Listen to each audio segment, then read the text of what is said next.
주님, 저희들을 불러주심을 감사드립니다. 주님을 기억하게 하심을 감사드립니다. 이 시간 저희들 한 마음으로, 한 뜻으로, 신령과 진정으로 하나님께 예배드리기를 원합니다. 저희들의 예배를 받아 주시옵소서. 오로지 주님만 바라보게 하옵소서.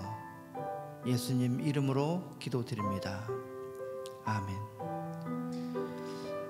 이병주 장로님 앞으로 나오셔서 대림절 촛불 점화를 해주시겠습니다.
대림절 초가 밝혔습니다. 소망과 사랑의 촛불이 밝혀졌습니다. 소망의 빛으로 오시는 주님, 그리고 사랑의 선물로 오시는 주님을 우리가 기다리는 이 대림절기를 우리가 기념하는 것입니다.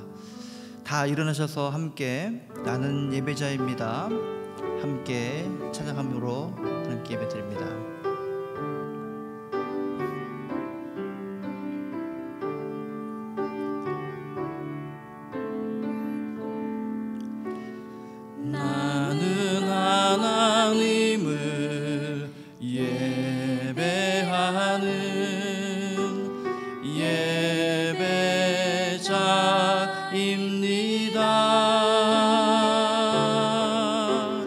내가 서 있는 곳 어디서나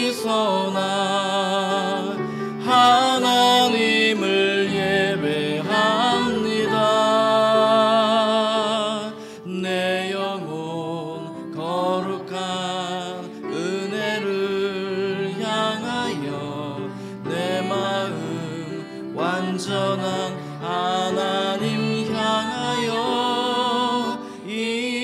이곳에서 바로 이 시간 하나님을 예배합니다. 나는 하나님을 예배하는 나는 하나님을 예배하는 예배자입니다.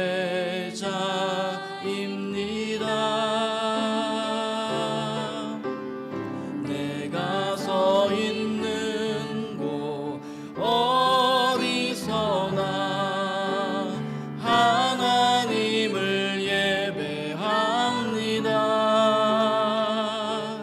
내 영혼 거룩한 은혜를 향하여 내 마음 완전한 하나님 향하여 이곳에서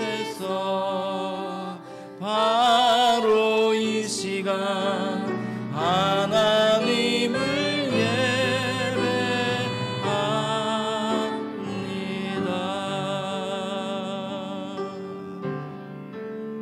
아멘. 다 함께 사도신경으로 우리 신앙을 함께 고백하겠습니다. 전능하사 천지를 만드신 하나님 아버지를 내가 믿사오며 그 외아들 우리 주 예수 그리스도를 믿사오니 이는 성령으로 잉태하사 동정녀 마리아에게 나시고 본디오 빌라도에게 고난을 받으사 십자가에 못 박혀 죽으시고 장사한 지 사흘 만에 죽은 자 가운데서 다시 살아나시며 하늘에 오르사 전능하신 하나님 우편에 앉아 계시다가 저리로서 산자와 죽은 자를 심판하러 오시리라.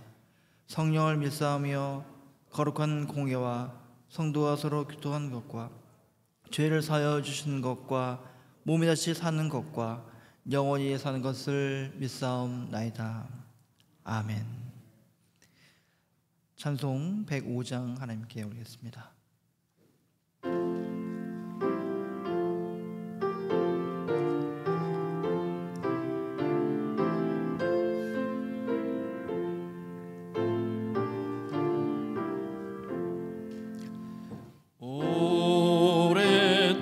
오랫동안 기다리던 주님 강림하셔서 죄에 매인 백성들을 자유 얻게 하시네. 주는 우리 소망이요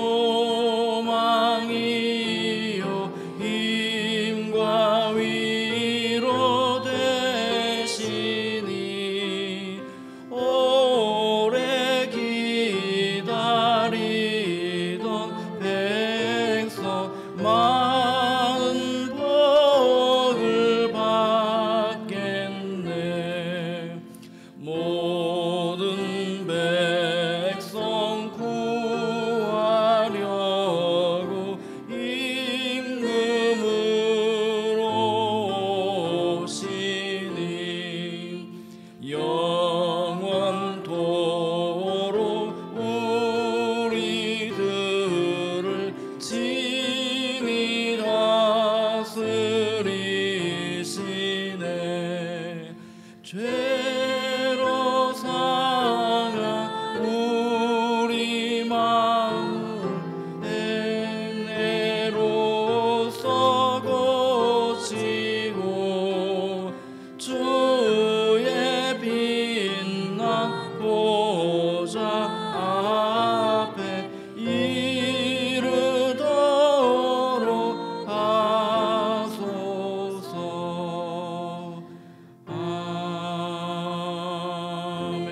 아멘. 다 자리에 앉으셨습니다. 함께 기도하겠습니다.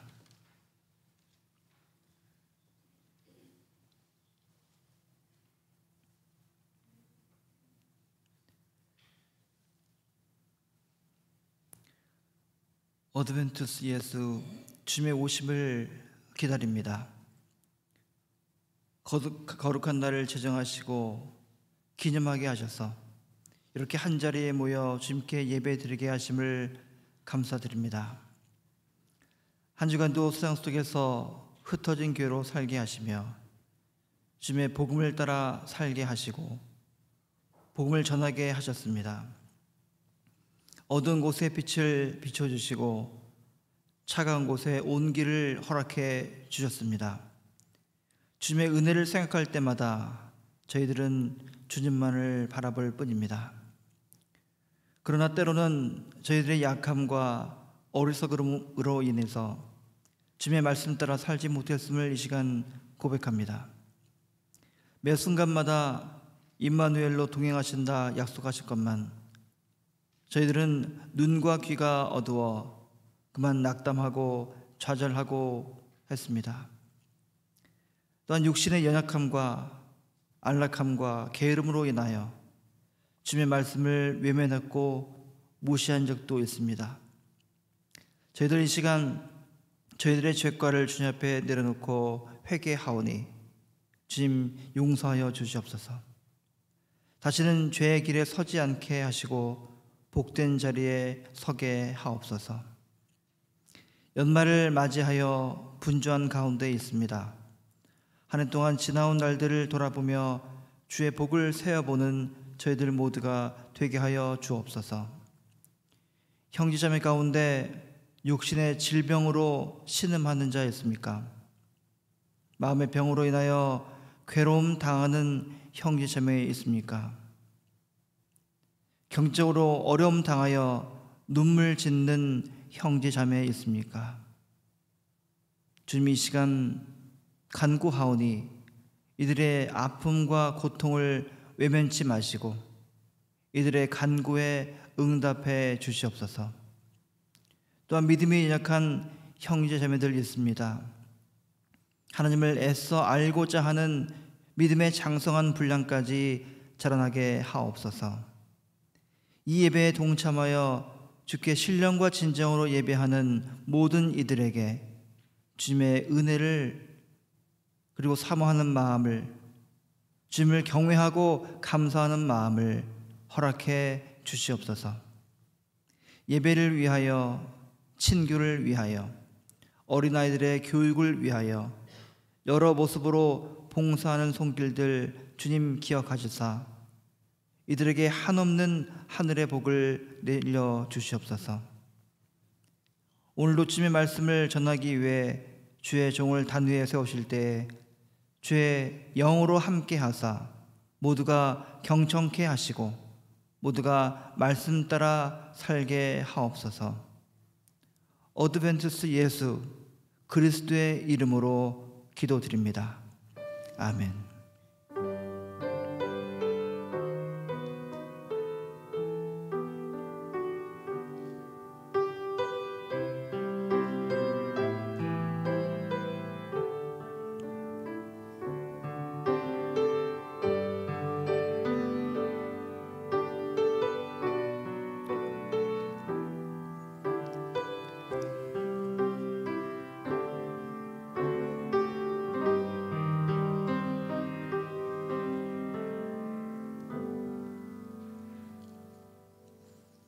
오늘 우리에게 주시는 하나님의 말씀은 시편 37편 1절에서 11절까지 말씀입니다.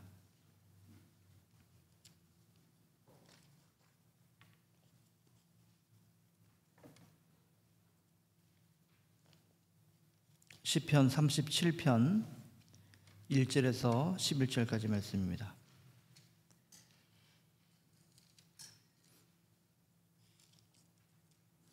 서로 교독하겠습니다. 시편 37편 1절에서 11절까지 말씀입니다. 제가 먼저 읽겠습니다. 악을 행하는 자들 때문에 불평하지 말며 불의를 행하는 자들을 시기하지 말지어다.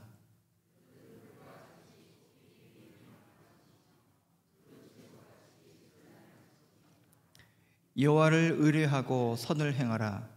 땅에 머무는 동안 그의 성실을 먹을거리로 삼을지어다.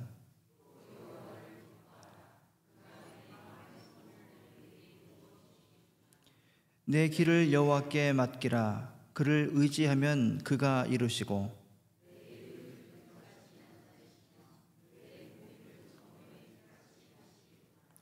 여호와 앞에 잠잠하고 참고 기다리라. 자기 길이 형통하며 악한 꾀를 이루는 자 때문에 불평하지 말지어다.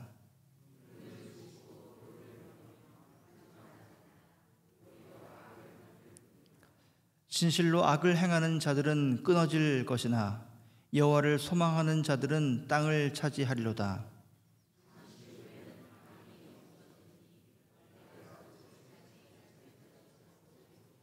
함께 읽겠습니다.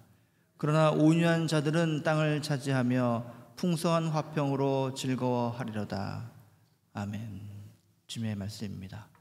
함께 기도하겠습니다.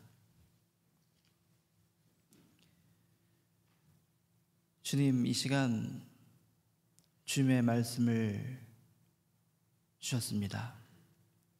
그 말씀에 저희들 경청케 하시고 그 말씀 따라 살 수 있는 지혜와 결단을 허락해 주시옵소서. 주님의 말씀만이 드러나고 주님의 말씀만이 기억되는 이 시간 되게 해 주시옵소서. 예수님 이름으로 기도드립니다. 아멘. 날씨가 좀 춥나요? 오전에 약간 싸늘하기도 한데 지금 예배당 안에 좀 전 더운데요, 오히려.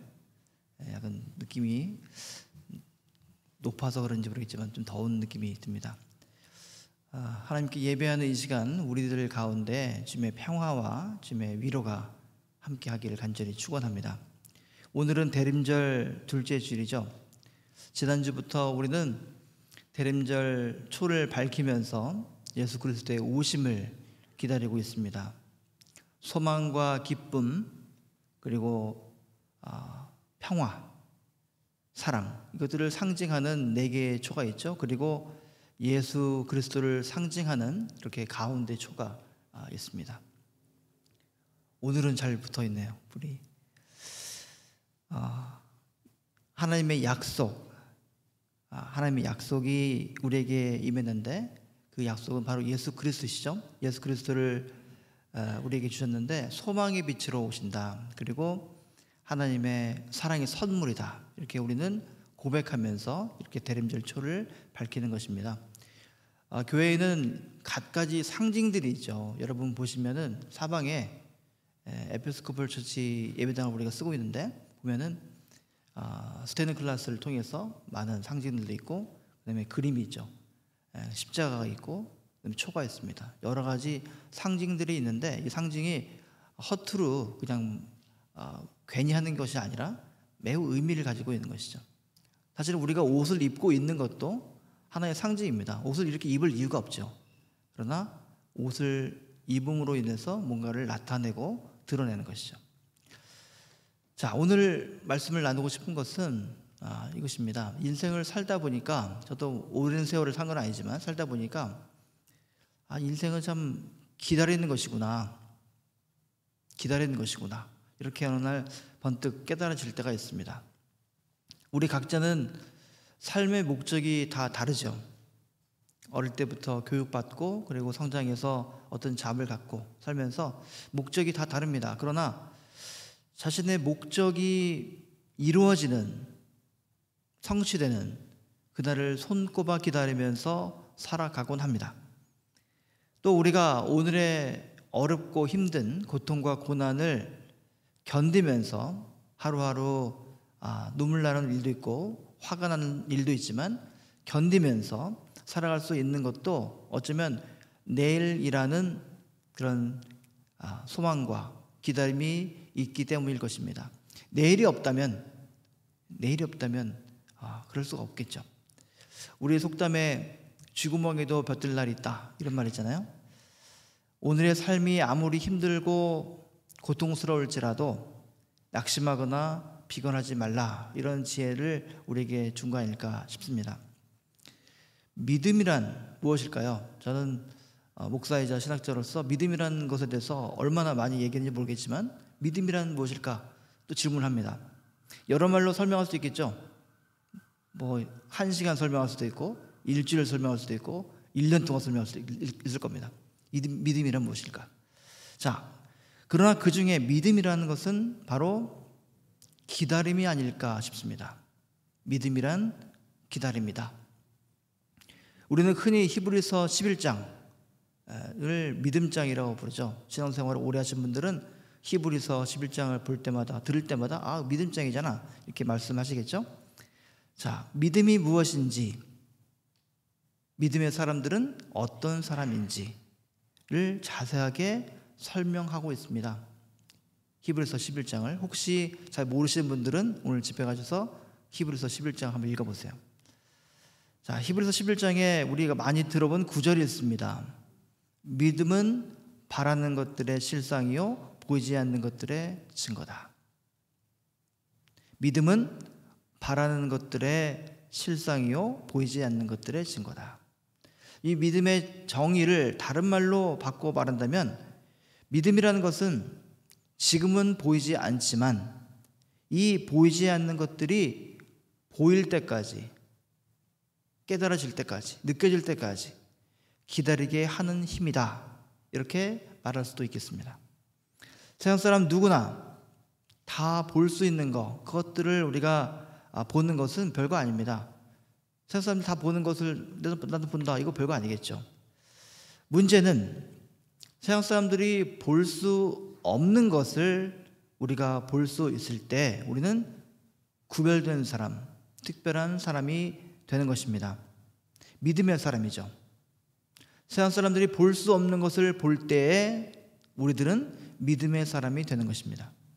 그런 의미에서 참 믿음이라는 것은 모든 일이 내 생각대로, 내 마음대로 잘 되어가기 때문에가 아니라 내 생각대로, 내 계획대로 안 되어감에도 불구하고 해서 생기는 그 믿음이 바로 참 믿음이다, 이렇게 말할 수 있겠습니다. 히브리서 11장에 나타나는 하나님의 사람들은 어떤 기다릴 수 있는 형편이 되어서 기다렸던 것이 아니죠. 기다릴 수 없는 가운데에서도, 그리고 핍박과 고문과 때로는 감옥에서 그것을 견디면서 기다려온 사람들임을 우리에게 강조하고 있는 것입니다. 그러면서 거의 마지막 구절인 39절에서 이렇게 말씀하고 있습니다. 이 사람들은 다 믿음으로 말미암아 증거를 받았으나 약속된 것을 받지 못하였으니, 이렇게 말합니다. 좀 의외죠? 좀 이상한 말 아닙니까? 믿음으로 말미암아 증거를 받았는데 그 약속된 것을 받지 못했다, 이렇게 말하고 있습니다. 예수 그리스도를 통한 증거와 증언을 받았지만 그 약속된 것들을 받지 못했다, 이렇게 말하고 있는 것입니다. 우리는 흔히 하나님의 인정을 받게 되면 세상 사람들이 다 부러워하는 그런 삶을 살 수 있다라고 생각하곤 합니다. 고통도 근심도 걱정 근심 없는 그런 삶을 이제는 예수를 믿게 되면 살 수 있겠다, 이렇게 생각하곤 한다는 것입니다. 그러나 과연 그럽니까? 신앙생활을 오래 하신 분들한테 한번 여쭤보십시오. 예수 믿으면 근심 걱정 없냐고 물어보십시오. 자, 사라질까요, 그것이? 믿음장인 히브리서 11장은 뭔가 우리의 예상을 비껴가는 그런 말씀을 하고 있습니다. 우리가 기존에 갖고 있던 이 믿음에 대한 생각과 다른 것들을 우리에게 말씀하고 있다는 것입니다. 더 정확하게 말씀드리면 우리가 신앙생활을 하고 있음에도 불구하고 이 믿음에 대해서 오해하고 있다, 잘못 알고 있다, 이렇게 계속 말씀하고 있습니다. 자, 그렇다면 우리가 믿음에 대해서 무엇을 오해하고 있기 때문에 이렇게 문제 제기를 하고 있는 것일까 하는 것이죠. 우선 출발을 잘해야 되겠죠. 첫 단추를 잘 잠궈야 됩니다. 우리는 너무나 자주 결정적인 실수를 하죠. 그게 무엇이냐 하면은 믿음의 주체를 내 안에 둔다 하는 것입니다. 믿음의 주체를 내 안에 둔다. 이렇게 말씀드리면 무슨 소리인가 갸우뚱할지도 모르겠습니다. 아니, 그러면 나의 나됨을 포기하고 맹목적으로 그냥 믿으라는 것이냐? 아니면 인간적인 어떤 이성적 판단을 포기하고 그냥 목사가 하라는 대로 따라가라는 것이냐? 그렇게 생각할 수 있겠습니다. 그럴까요? 그것은 아닙니다. 믿음의 주체를 내 안에 둔다라는 이 말은 다른 말로 하면은 세상이 돌아가는 형편에 기대는 어떤 이기적인 기준을 경고하고 있는 것입니다. 즉, 나를 기준으로 보면, 나를 기준으로 보면 믿음의 결과는 둘 중에 하나가 됩니다. 첫째는 뭐냐면 나의 뜻과 바람과 계획대로 되는 것이죠. 다른 하나는 나의 뜻과 바람과 계획대로 되지 않는 것입니다. 하나는 되는 것이고 다른 하나는 되지 않는 것이죠. 자, 그런데 내 바람대로 되어버리면 그 믿음이라는 것이 교만의 늪으로 떨어지기 쉽습니다. 나의 뜻과 바람대로 되지 또 않으면 그 믿음이라는 것이 이제는 낙담으로 떨어지기 쉽다는 것입니다. 여러분이 기도 제목을 내셨잖아요. 그 기도가 1년 후에, 5년 후에, 10년 후에 될 줄 알았더니 일주일 후에 돼버리는 것이죠. 갑자기 너무나 빨리 된 것이죠. 그러면 너무나 교만의 늪에 빠지기가 쉽다 이것이죠. 어떤 사람들은 당장 뭐가 있어야 되는데 내가 5년, 10년을 기도해도 이루어지지 않아요. 그러면 낙담하죠. 낙담합니다. 자, 믿음의 주체를 나에게 두지 말라. 이 말은 인간이 생각하고 의심하고 비판하는 그런 이성적 노력을 포기해라 이런 말이 아니라 믿음과 자기 중심적인 세상 일과 연결지어서는 안 된다 이런 말씀을 드리는 겁니다. 많은 그리스도인들이 갖는 신앙의 고민이 있죠. 세상 속에서 열심히 살아가고 또 믿음 생활에도 참 열심인데 왜 내 안에 여전히 확신이 들지 않는 것일까? 내가 왜 신앙생활인데 이렇게 즐겁지 않은 것일까? 그것은 바로 무엇이냐면 세상에 여전히 발을 디디고 있으면서 하나님의 세계를 자꾸 기웃거리기 때문에 그렇습니다. 그렇게 하면 참다운 확신과 기쁨이 생기기가 어렵습니다. 늘 뿌옇죠. 뭔가 잡힐 듯한데 자꾸 미끄러집니다. 그러나 하나님 세계 안에 내가 발을 딛고 오히려 세상을 바라볼 때에는 그 마음속에 확신이 들고 참 기쁨과 즐거움이 생기는 것입니다. 오늘 말씀의 본문인 시편은 우리에게 이렇게 말씀하고 있습니다. 이것을 개역개정으로 읽었는데 표준 세번역으로 번역한 것을 읽겠습니다. 악한 자들이 잘 된다고 해서 속상해하지 말며 불의한 자들이 잘 산다고 해서 시세워하지 말아라. 그들은 풀처럼 빨리 시들고 푸덩기처럼 사그라지고 만다. 주님만 의지하고 착한 일을 하여라. 그분의 미쁘심을 간직하고 이 땅에서 살아라. 기쁨은 오직 주님에게서 찾아라. 주께서 내 마음의 소원을 들어주신다. 내 갈 길을 주님께 맡기고 주님만 의지하여라. 주께서 몸소 도와주실 것이다. 너의 의를 빛과 같이 너의 공의를 한낮의 햇살처럼 빛나게 하실 것이다. 잠잠히 주님을 바라고 주님만을 애타게 찾아라. 표준세번역을 읽었습니다. 우리는 지난주에 세례자 요한에 대해서 말씀을 나눴습니다. 그는 예수님보다 조금 일찍 와서 활동을 시작했죠. 요단강 부근에 모든 지방을 다니면서 회개 선포를 하면서 세례를 주었습니다. 회개하고 세례를 받아라. 그러면 죄를 용서받을 것이다. 이렇게 선포하면서 세례를 베풀었던 것입니다. 요한의 선포와 이 요한의 세례에 대해서 그 맥락을 잘 모르게 되면은 그가 말하고 행동했던 것이 별거 없구나라고 생각하기 쉽습니다. 그러나 가만히 여러분 한번 생각해 보십시오. 회개의 세례를 백성들에게 선포했는데 왜 그를 헤롯 왕이 죽였을까요? 회개하라고 했는데 세례를 줬는데 왜 헤롯 왕이 잡아다가 죽였을까요? 왜 그의 입을 막고 그를 감옥에 가두고 그를 결국 죽일 수밖에 없었을까요? 별일 안 했는데 말이죠. 그리스도의 오심이라는 것은 새로운 세상, 하나님이 지배하는 나라의 시작을 말하고 있습니다.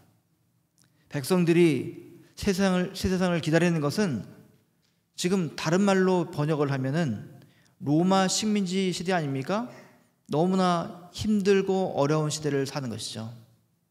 새벽기도 때도 말씀드렸지만은 자기가 버는 것에 90%를 세금으로 냈습니다. 텍스를 90% 냈어요. 그럼 어떻게 삽니까, 사람이? 예루살렘에 그 지도자들 있죠. 같은 유태인들 아닙니까? 그들이 자기 뱃속을 채워가면서 하나님을 팔아먹고 있습니다. 그러니 밑바닥 백성들의 삶은 얼마나 고달픕니까? 너무나 삶이 고통스럽고 그렇기 때문에 새 세상을 기다릴 수밖에 없는 것이죠. 지금의 백성의 삶이 풍요롭고 평안하면 새 세상을 기다릴까요? 그럴 리가 없습니다. 그럴 리가 없어요. 백성들은 솔직하죠. 지금 너무나 힘들기 때문에 새 세상을 가져다 줄 메시아를 기다렸던 것입니다. 유대 민족은 수백 년 동안 고통스러운 시간을 보냈죠. 우리를 건져주고 구원해줄 그 메시아를 기다리고 있었던 것입니다. 이제 때가 찬 것이죠. 기다리고 또 기다렸기에 이제 기다릴 힘조차 없습니다. 내 아버지가 기다렸고 할아버지가 기다렸고 증조할아버지, 고조할아버지가 기다렸습니다. 계속 기다렸던 것입니다. 몇백 년을. 그래서 때가 찬 것이죠. 이때 제사장 계급의 출신이었던 세례자 요한의 등장이 있는 것입니다. 그를 기다렸기 때문에 그가 왔을 때 너무나 반갑고 행복했고 이제 그에게 묻습니다. 당신에게 묻죠. 세례자 요한에게 묻습니다. 당신이 그리스도가 아닙니까? 세례자 요한이 대답하죠. 나는 너희가 기다리는 그리스도가 아니다. 나는 너희가 기다리는 메시아가 아니다. 이 말입니다. 나는 광야에 외치는 이의 소리이다. 나는 너희에게 물로 세례를 베풀지만 머지않아 성령과 불로 세례를 베푸실 분이 오신다. 나는 그분의 신발끈을 풀어드릴 자격조차 없다. 이렇게 자신을 보이지도 않는 소리에다가 비유한 그는 그 유대의 분봉왕이었던 헤롯이 자기 본부인을 내쳐버리고 자기의 배다른 동생이죠. 그 동생의 아내인 헤로디아를 뺏었습니다. 그 사실을 비롯해서 여러 가지 헤롯 왕의 실책들을 매섭게 질책했습니다. 비판하죠. 그래서 그는 옥에 갇히게 된 것입니다. 하나님의 뜻에 위배되는 일들을 헤롯 왕이 한다라고 선포했더니 그를 잡아다가 옥에 가뒀던 것입니다. 그러나 옥중에 갇혀 있으면서도 이 세례자 요한은 마음이 불안하지 않습니다. 불안하지 않아요. 왜 그럴까요? 바로 예수님을 이미 알고 있었기 때문입니다. 예수님을 이미 만났고 알고 있었기 때문입니다. 그분이 메시아임을 알았던 것이죠. 그런데 이상하죠. 이 메시아로 오신 그 예수님에 대한 소식들이 뭐 이상한 것입니다. 예수께서 오셔서 이 헤롯 왕 정도가 아니라 헤롯 위에 있는 자기들을 다스리려고 만든 분봉왕인 헤롯 정도가 아니라 그 위에 있는 이 로마 군대를 다 쳐 부술 줄 알았는데 전혀 그게 아닙니다. 소문이 이상해요. 아무리 자기가 들여다봐도 기대해봐도 뭔가 다릅니다. 자를 건 자르고 끊을 건 끊고 모든 것을 빨리빨리 해치우셨으면 좋겠는데 그런 소식이나 조짐이 전혀 들리지 않는 것입니다. 자신의 때에 자신의 눈으로 하나님 나라가 임할 것을 기대했는데 전혀 그것이 안 보입니다. 그러니 세례자 요한이 실망하죠. 그래서 그는 감옥에 있으면서도 자신의 제자들을 불러서 예수님께 보내면서 묻게 합니다. 누가복음 7장 20절의 말씀입니다. 오실 그이가 당신 이오니이까 우리가 다른 일을 기다려오리까. 우리도 비슷한 질문을 하죠. 주님, 이것이 바로 저희 기도에 대한 주님의 답변입니까? 아니면 우리가 더 기다려야 됩니까? 다른 답을 기다려야 됩니까? 이렇게 우리는 하나님께 묻곤 합니다. 제가 말씀을 처음 시작할 때 이미 말씀드렸지만 이 참 신앙이라는 것이, 참 믿음이라는 것이 기다림이죠. 어떤 조건 때문에 고난과 이 아픔이 사라지는 것이 아니라 고난과 아픔이 여전히 내 앞에 놓여 있음에도 불구하고 여전히 하나님을 떠나지 않고 신뢰하는 것, 이것이 바로 우리의 참 신앙이고 믿음이다 하는 것입니다. 우리가 어떤 바램을 가지고 주님 앞에 나아가는 것이 아니라 빈 마음으로 나아가서 주님의 소리를 듣는 것, 이것이 성숙한 신앙입니다. 물론 때로는 나의 바램과 기도를 가지고 하나님 앞에 나아가게 되겠죠. 무릎 꿇고 기도해야 됩니다. 간구해야 됩니다. 그러나 그것이 우리의 기도의 전부여서는 안 되는 것입니다. 우리가 간구하는 그 기도뿐만 아니라 우리는 기도할 때에 듣는 기도를 해야 되는 것입니다. 대화할 때 말만 일방적으로 하면 그 사람 안 만나죠. 내가 말할 때 상대방이 말하는 것을 들을 수 있어야 됩니다. 그렇기 때문에 우리의 기도는 듣는 기도가 반드시 있어야 됩니다. 기다리는 기도가 반드시 있어야 되는 것입니다. 성경은 우리에게 우리 인간이 모두 죄인임을 말하고 있습니다. 초신자들한테 예수를 믿으려고 하는 사람들한테 죄인이라고 말하면 기분 나쁘잖아요. 하지만 여전히 교회는 죄인이다, 우리 인간들은 죄인이다, 이렇게 선언합니다. 이 말은 무엇입니까? 하나님이 우리 인간을 주눅들게 하려고 하는 목적이 아니라 어떤 인간적인 기대나 조건을 갖고 자신 앞에 나오는 것, 하나님 앞에 나오는 것을 경계하는 말입니다. 죄인이란 말 주기도문에 있죠? 주기도문에 있습니다. 죄인이란 말을 다른 말로 어떻게 번역하냐면 빚진 자라는 말로 번역합니다. 빚진 자. 집 나간 자식이 바로 빚진 자죠. 집 나간 자식, 탕자가 집에 돌아올 때 어떤 조건이나 기대를 갖고 있지 않았습니다. 그저 나를 집의 하인으로 삼아 주십시오, 이렇게 그런 마음을 가지고 돌아왔던 것입니다. 탕자가 회개하면서 집에 돌아올 때 아버지에게 말합니다. 내가 집으로 돌아오면 아버지, 저에게 좋은 옷 입혀주시고 좋은 음식 주시고 저에게 다시 아들 삼아 주시고 유산도 이미 가져갔지만 또 주세요, 이런 마음을 갖고 왔었겠습니까? 탕자가? 아니죠. 그럴 리가 없습니다. 성경은 그렇게 말하지 않습니다. 탕자는, 죄인은 그런 조건을 달지 못하는 것입니다. 하나님, 내가 예배 잘 드리면 직장에서 진급하게 해 주십시오. 하나님, 내가 11절 열심히 잘하면 우리 아이들 좋은 대학에 보내주십시오. 이렇게 조건을 내걸지 못하는 것입니다. 순서가 바뀐 것이죠. 내가 죄인이고 내가 탕자라고 인식한다면 그저 고개 숙이고 아버지신 하나님께 엎드리는 것이 우선입니다. 그렇죠? 그저 종으로 받아주십시오, 이렇게 내려놓는 것이 맞습니다. 이럴 때 아버지는 우리를 일으켜 세워주시고 손에 가락지를 끼워주시고 새 신발과 새 옷을 입혀주시고 송아지를 잡아서 마을 잔치를 열어주시는 것입니다.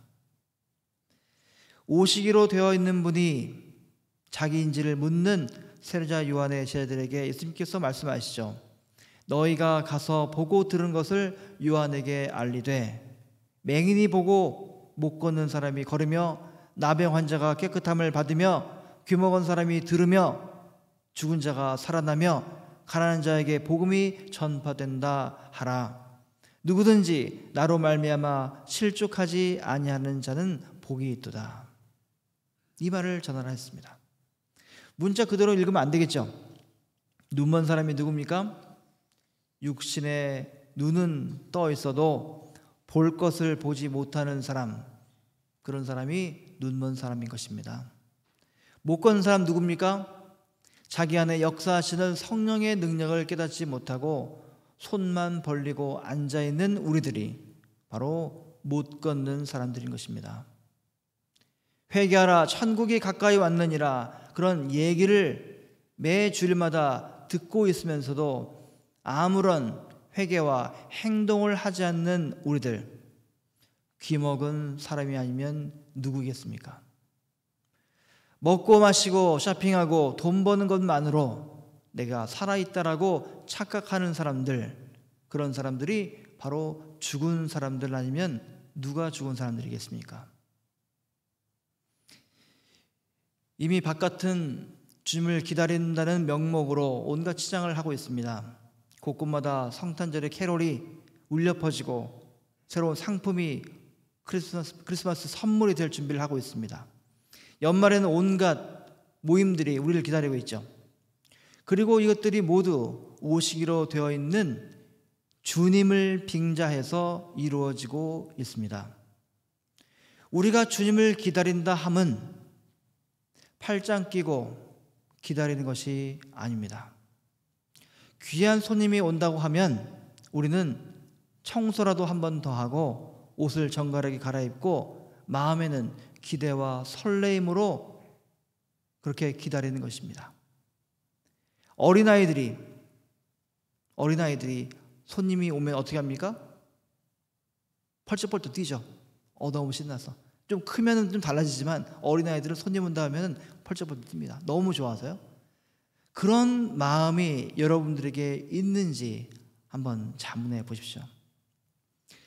그래서 대림절은 이 어린아이들이 펄쩍펄쩍 뛰면서 앞을 향해서 창문을 열어가면서 누가 오는지 보는 것처럼 기다리는 것을 말하는 것입니다. 대림절을 우리가 계속 말하죠. 영어로 어드벤트라고 하지 않습니까? 이는 그리스도가 도착한다는 의미만 있는 것이 아니라 도착하신 그리스도와 함께 앞으로 나아간다, 이런 말입니다. 그리고 주님과 더불어 새로운 세상을 향해서 우리가 모험을 한다, 이런 말을 담고 있습니다. 그래서 영어에서 어드밴스나 어드벤처가 있는 것입니다. 기다림, 그것은 곧 주님의 우리가 손을 잡고 모험을 향해서 앞으로 나아가는 그런 행위를 하는 시기, 그것을 대림절이라 하는 것입니다. 오늘 우리는 대림절 둘째 주일을 맞이하고 있습니다. 어린아이들이 산타 할아버지가 줄 큰 크리스마스 선물을 기다리듯이 주님의 오심을 기다림과 동시에 이미 나에게 오신 그 예수 그리스도의 영과 더불어서 하나님의 나라를 우리는 소망합니다. 또한 주님의 몸인 우리 한 사람 한 사람은 주님의 손과 발이 되어서 내 가정 가운데, 내 일터 가운데, 그리고 내가 속한 이 교회 가운데, 그리고 공동체 가운데 하나님의 나라를 만들어 나가는 것입니다. 우리의 기다림과 우리의 소망 가운데 주님의 크신 은혜가 언제나 풍성하게 자라나기를 간절히 축원합니다. 아멘. 기도하겠습니다.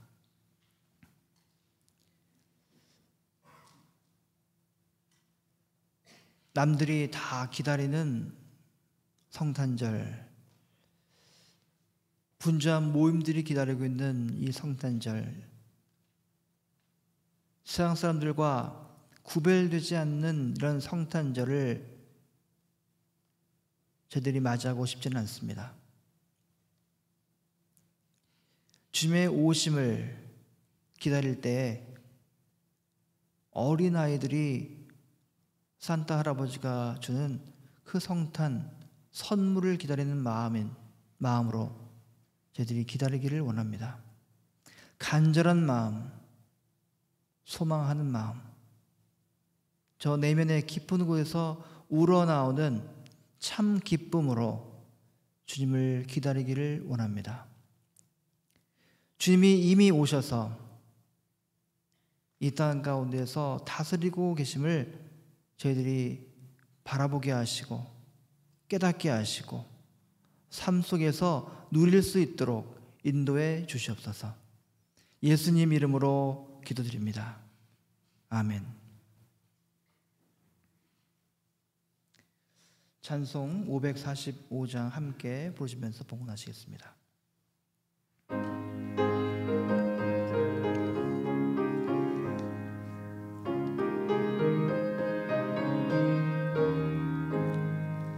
이 눈에 아무 증거 아니 배어도 믿음만을 가지고 선을 걸으며 이 귀에 아무 소리 아니 들려도 하나님의 약속 위에 서리라.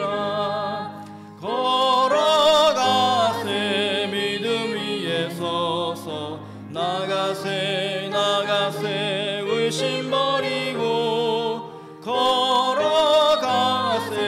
믿음 위에 서서 눈과 귀에 아무 증거 없어도 이 눈이 보기에는 어떠하든지 이미 얻은 증거대로 늘 믿으며 이 맘에 의심 없이 살아갈 때에 우리 소원 주 안에서 이루리. 걸어가세 믿음 위에 서서 나가세 나가세 의심 버리고 걸어가세 믿음 위에 서서 눈과 귀에 아무 증거 없어도 주님의 거룩함을 두고 맹세한 주 하나님 아버지는 참 미쁘다. 그 귀한 모든 약속 믿는 자에게 능치 못할 무슨 일이 있을까. 걸어가세 믿음 위에 서서 나가세 나가세 의심 버리고 걸어가세 믿음 위에 서서 눈과 귀에 아무 증거 없어도.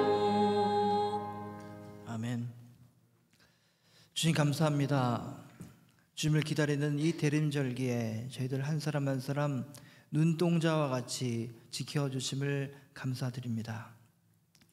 이 시간 저희들의 마음을 다하여 처음 것을 하나님께 올려드립니다. 정성을 다하여 저희들의 정성을 하나님께 올려드립니다. 주님, 저희들의 이 헌물을 주님 기뻐 받아 주시옵소서. 행여 상한 심령으로 나와 있는 우리 형제매 있습니까? 이들의 삶을 보살피시사 주께서 필요한 것으로 날마다 채워 주시옵소서. 온 성도들이 날마다의 삶 가운데 주님께 감사하며 찬양하며 살아갈 수 있도록 주께서 돌봐 주시옵소서. 예수님 이름으로 기도드립니다. 아멘. 교회 소식입니다. 교회 소식이 되게 많은데요, 좀씩 스킵하면서 지나가겠습니다.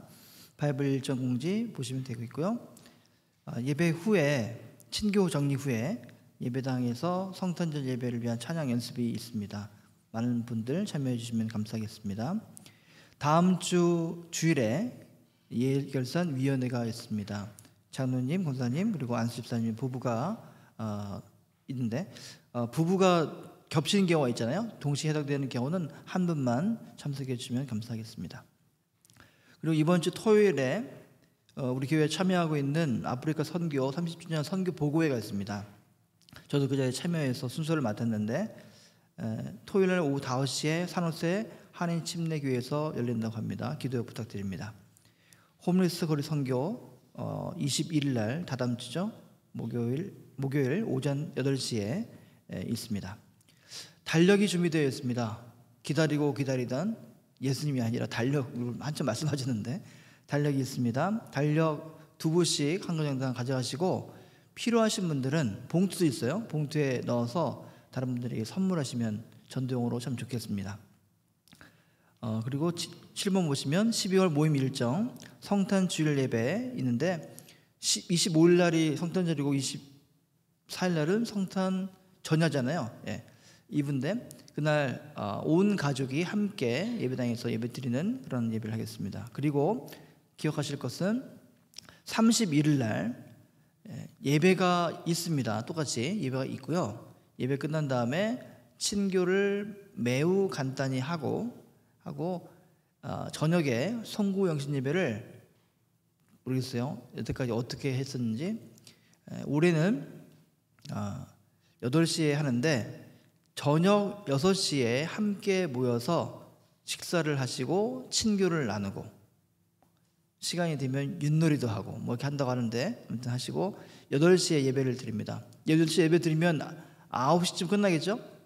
그렇죠? 그러면 끝나면 아직 2023년이잖아요. 하지만 동부는 이제 2024년 되겠네요. 그러면 영상으로 카운트다운을 하시겠습니다. 보시면서. 그래서 일찍 가시는 게 좋을 것 같아요. 왜냐면 좀 생각해 봤어요.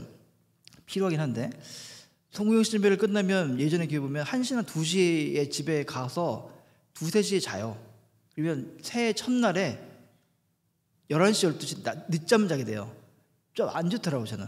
그래서 오히려 예배를 좀 일찍 드리고 집에 가서 맑은 정신으로 아침에 일찍 일어나서 새해를 맞이하면 좋겠다, 이런 생각을 했습니다. 혹시 다른 알림사항이 있으신가요? 네, 없으시면 다 일어나서 함께 찬양하겠습니다.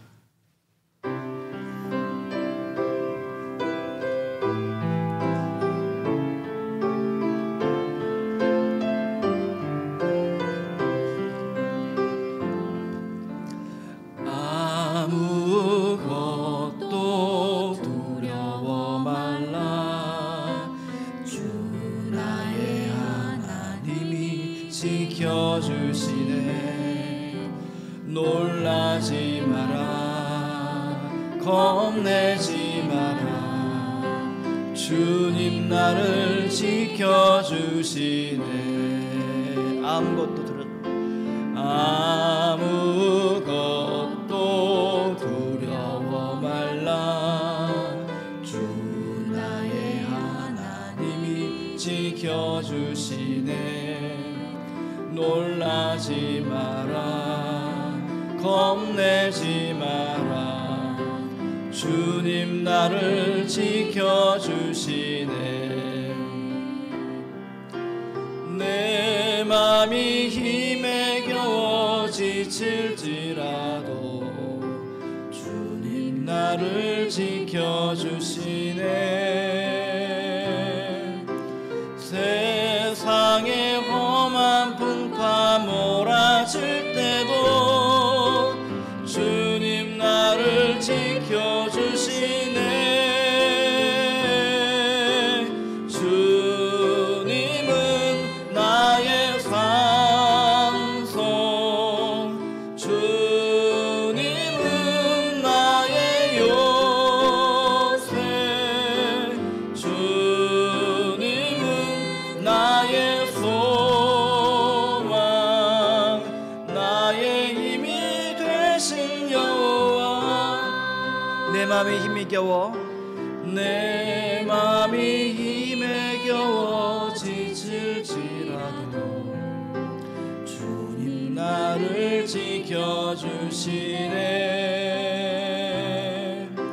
세상의 험한 풍파 몰아칠 때도 주님 나를 지켜주시네.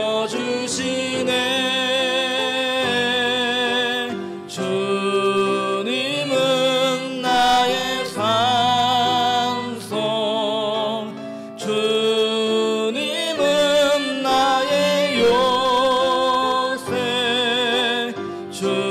주님은 나의 소망, 나의 힘이 되신 여호와. 기도하겠습니다. 이제는 성자 예수 그리스도의 크신 은혜와 성부 하나님의 극진하신 사랑하심과 성령 하나님의 역사 교통 내주하심이 주의 사랑하는 믿음 식구들 가운데, 그리고 이들의 가정과 기업과 일터와 미래 가운데 지금부터 영원토록 함께 하시기를 간절히 축원하옵나이다. 아멘.